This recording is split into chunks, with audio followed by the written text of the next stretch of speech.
अपने इस लेक्चर में हम कॉलम्स की बकलिंग का एक प्रॉब्लम हल करेंगे। इस प्रॉब्लम को हल करने में सीकेंट फार्मूला का इस्तेमाल होगा।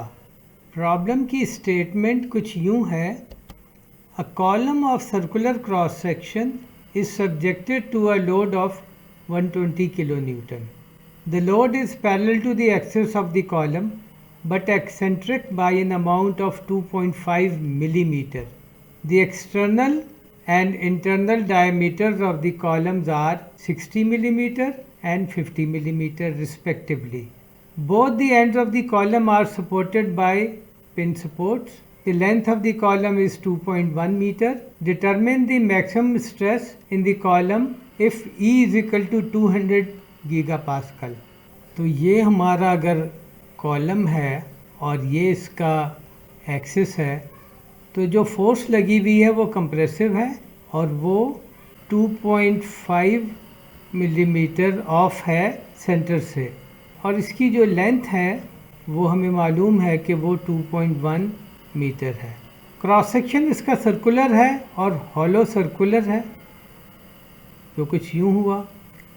और ये जो डायमीटर है आउटर, ये है 60 मिलीमीटर, और ये डायमीटर जो कि इनर है ये है 50 मिलीमीटर, यानी जो ये वॉल थिकनेस है ये 5 मिलीमीटर है।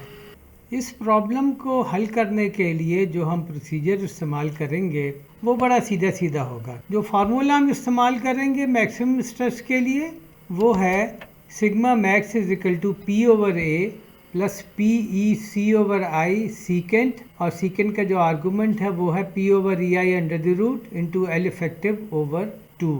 अगर हम आई को रिप्लेस कर दें ए आर स्क्वायर से तो फार्मूला थोड़ा सा मुख्तलिफ हो जाएगा। वो हो जाएगा पी ओवर ए, जो कि हम कॉमन ले लेंगे यहाँ से भी और यहाँ से भी, क्योंकि आई की जगह ए आर स्क्वायर हो जाएगा। पी ओवर ए कॉमन ले लेंगे तो जो ब्रैकेट है उसके अंदर होगा 1 plus E C over R square secant P over E I under the root into L E over 2। तो हम इसमें से ये वाला फार्मूला या ये वाला फार्मूला जो भी हम चाहें इस्तेमाल कर सकते हैं। हम इस फार्मूले को इस्तेमाल करेंगे।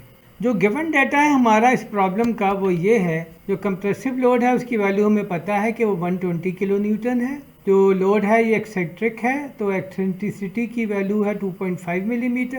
क्रॉस सेक्शन जो है वो सर्कुलर है, जिसका आउटर डायमीटर 60 mm है और इनर डायमीटर 50 mm है। इफेक्टिव लेंथ, क्योंकि जो कॉलम है वो पिंड है, तो इफेक्टिव लेंथ वही है जो इसकी एक्चुअल लेंथ है, यानी कि 2.1 मीटर। और मटेरियल का जो मॉडुलस ऑफ इलास्टिसिटी है वो हमें पता है कि 200 GPa है, यानी कि ये एक स्टील कॉलम है।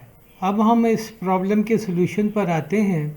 जो फार्मूला हम इस्तेमाल करेंगे वो ये आपके सामने है, और जो कंसर्न डाटा है वो ये आपके सामने है। इसमें हमें अमूमन सब चीज़ें पता हैं, एरिया और आई हमें नहीं पता। तो क्रॉस सेक्शनल एरिया हम निकालेंगे, वो होगा π/4 D square minus D square, यानी कि π/4 multiplied by 60 square minus 50 square, और ये आएगा 864 millimetre square. Second moment of area यानी कि आई हम निकालेंगे, उसका रिलेशनशिप है π/64 d4 माइनस d4, और ये हो जाएगा 60⁴ माइनस 50⁴ मल्टीप्लाइड बाई π/64, और जब हम ये कैलकुलेट करेंगे तो ये आएगा 329376 मिलीमीटर 4। यूनिट्स पर ज़रा ध्यान रखने की ज़रूरत है।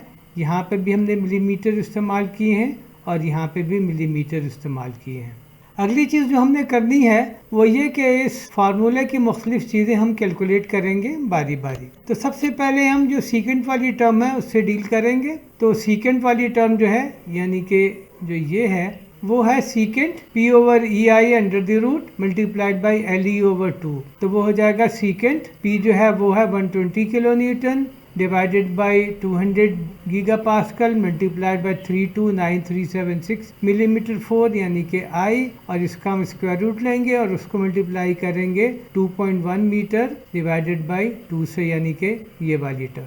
इसमें चूंकि हमें यूनिट्स का ख्याल रखना है तो फोर्स की यूनिट हम जो है वो न्यूटन रखेंगे और लेंथ की यूनिट मिलीमीटर।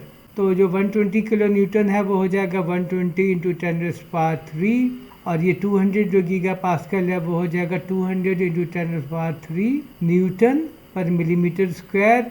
ये चीज़ तो पहले ही मिलीमीटर 4 में है। कि 2.1 मीटर को हम 2100 मिलीमीटर में कन्वर्ट कर देंगे और सेकंड का जो आर्गुमेंट है उसका डायमेंशन कोई नहीं होना चाहिए। तो ये न्यूटन जो है वो इस न्यूटन से कैंसिल आउट हो जाएगा। ये मिलीमीटर स्क्वायर यहाँ पर कैंसिल आउट हो जाएंगे और यहाँ पर मिलीमीटर स्क्वायर बच जाएगा, मगर ये मिलीमीटर स्क्वायर जो है वो स्क्वायर रूट के अंदर है तो ये इससे कैंसिल हो जाएगा और सेकंड के जो आर्गुमेंट में चीज़ें हैं वो डायमेंशन लेस हो जाएंगी।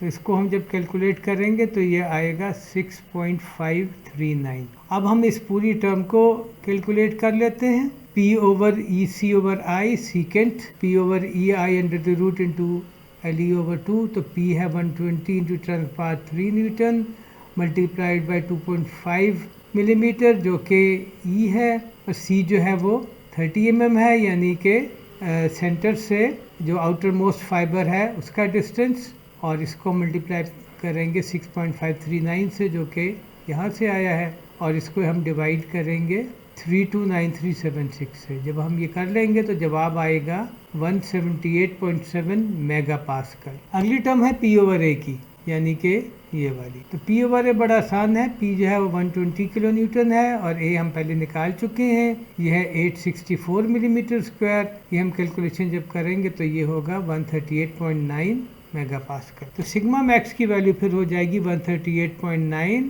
प्लस 178.7 यानी कि 317.6 मेगा पास्कल। जो चीज़ हमने मालूम करनी थी वो हमने कैलकुलेट कर ली।